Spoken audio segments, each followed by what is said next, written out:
You are very welcome to this Blitz question and answer session. Why don't Western leaders admit that they co-created Putin? I think there is truth in this. I think some Western leaders, particularly retired ones, have talked about this. Others, like Angela, could talk about it a bit at least, and haven't. I think that there are two things you're looking at. First of all, the damaging teacherly approach taken to Russia after the Soviet Union collapsed. And secondly, waking up earlier to Putin. Because now, when we're asking Russians to get rid of the Putin regime, we're asking them to get rid of what in fact is a global network that has for years been formally and informally sponsored by many states around the world. So in other words, Putin is primarily a Russian problem, but he's not just a Russian problem.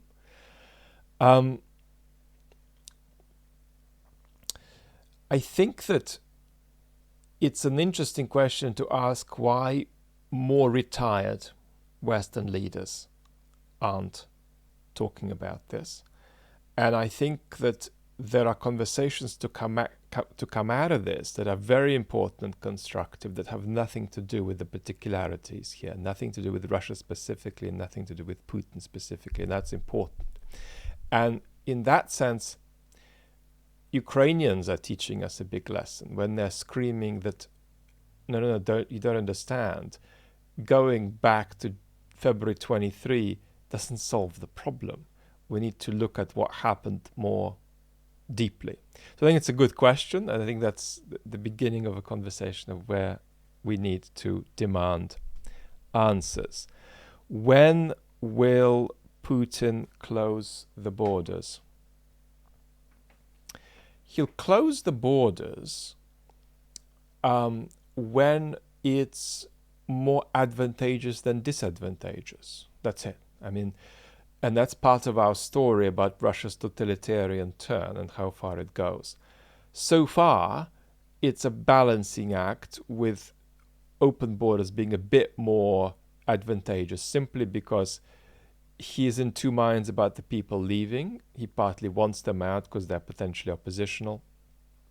Not that they could constitute a threat to him, but if he is later going to have to rely on not just a passive population, but an actively fascicized population, then these people are not good candidates for active fascization. They could just about be perhaps shot, but you don't really want to rely on them as active citizens if it ever comes to reformatting the state more deeply in that fascized direction.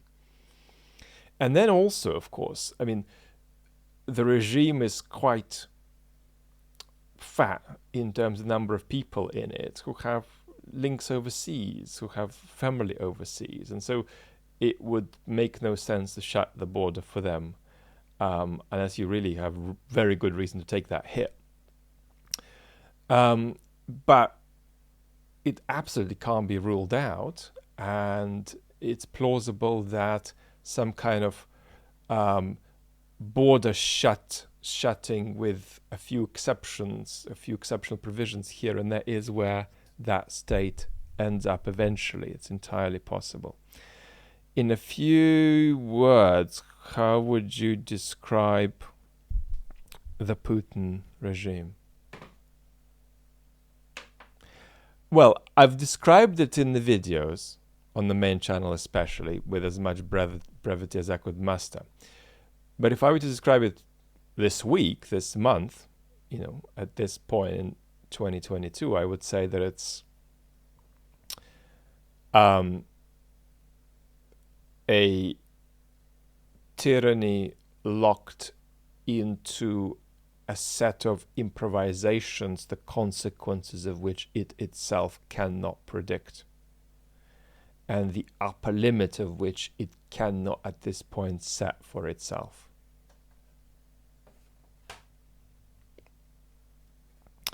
Can you comment on Sergei Sumlenny saying that the Russian population has normalized nuclear war and is worked up into a nuclear frenzy.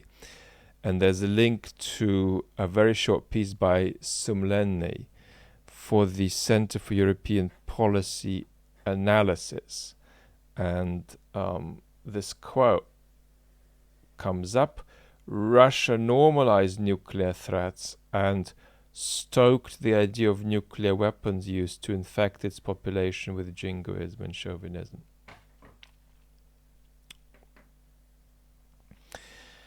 Look, a couple of things. I mean, Sumlenny gets beaten up so often that you can't hit him anymore. But that ethical disposition we talk about, that intentionality about what one's putting into one's readers, what one's putting into one's viewers, even if one's wrong. If you wanted a comical example of irresponsibility about that sort of procedural ethic of speaking about key issues in public, then that boy is a fantastic, resplendent example of it. And, not to talk about Sumlenny anymore, so putting him aside, there are a lot of folks who are, in a comical way, riding this pro-Ukraine wave. Folks who are engineering themselves into jobs in sort of semi-respectable bodies, the strategic center for really strategic thought about really strategic things, sometimes engineering themselves into academic positions. And they don't communicate responsibly, and they don't know much about Russia. There is a kind of an anti-Russia, pro-Ukraine grift industry whereby people are realizing this is a good thing to jump on. So that's human life in the world. Good causes entertained for ill or mixed motives. About the issue itself, it's not as egregiously silly as some things I've seen that boy say. But basically, it doesn't refer to the Russian population as a whole. If the claim that's being made there is that the Russian population is worked up into a kind of frenzy that has normalized the idea of nuclear war, then no. Here we got to go back to our division of the population into 3 bits. The first bit are the, what I call the turbo patriots in Russia. It's not a good term in many ways, but that's what they're called. Ultra patriots, turbo patriots. And among that demographic that I think tops out at perhaps 25%, there has been what Sumlenny is talking about there, a normalization of the idea of nuclear war that is really quite sick. So I accept that. But the error with a lot of these, and I'm not saying that I'm just talking about Sumlenny here, but with a lot of these folks who are entrepreneurially related to this conflict, there is a kind of an attempt to conflate that 25% of the population with the whole population. So to look at the whole population, we've got to put these 3 different ways Russians relate to nuclear war on the table at the moment. First, that 25% who are radical, they have normalized nuclear war in the way they speak to each other. So I recognize that. The majority, that passive big blob in the middle that we put at 50, 60, 65%, don't feel like that at all. They're afraid of nuclear war, but they're delusional about this. In other words, they think NATO is going to attack Russia. And I know of people highly educated, highly well-traveled in major cities in Russia, who have said, oh my God, is NATO about to do a nuclear strike on us? Is NATO about to attack Moscow? That was a lot of people's reaction in February 2024. So there's a real fear of being on the wrong end of a nuclear attack, of a first strike, among that majority of the population. That fear is really palpable.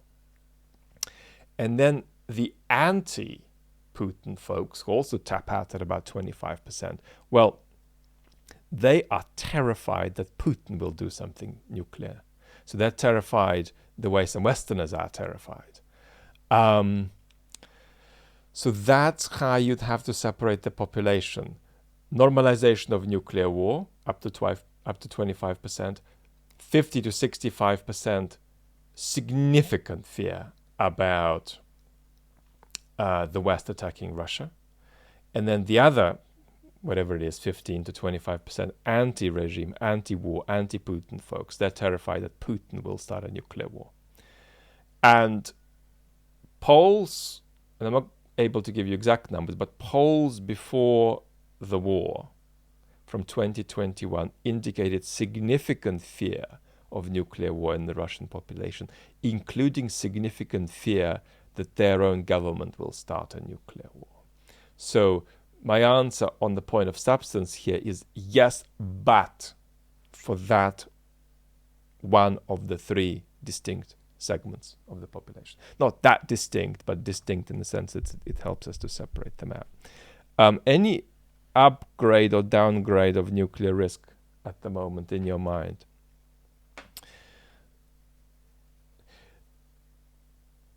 Nuclear risk right now seems to me to be, in the context of the extreme crisis we're in, relatively low. But it seems to me that it will inevitably escalate. So what we're talking about is a heightened nuclear risk in the medium term, not nuclear risk today. There haven't been too many days during this war where I thought that there was a relatively imminent nuclear risk. Possibly during the period around the time of the annexation, when the Kremlin seemed to be briefing to its own sort of middle-ranking folks about the potential for nuclear war, so that they would then talk, and that would then get out, and that would then scare us. But apart from that period, I have very rarely, including when I made nuclear videos a few months ago, was concerned about an imminent nuclear risk. What we're talking about is a nuclear risk in the medium term over the course of the next few months that seems to be clearly on the up, on the rise, because Putin is going to exhaust certain possibilities and will be looking for further modes of escalation. And that conversation is, I think, an important one to have sensitively, because the preponderance of the military conversation at the moment seems to be about the potential for Russia to use non-strategic nuclear weapons in a non-battlefield domain. And there's then needs to be another conversation, quite frankly, about what we think about Putin's the depth of the blocks Putin has on escalating to a strategic nuclear exchange. That also needs to be talked about. It isn't being talked about enough, and I will discuss it a little bit from a psychological point of view. But today, given all hell breaking loose, nuclear risk is low, and I anticipate that it'll be low next week and the week after too.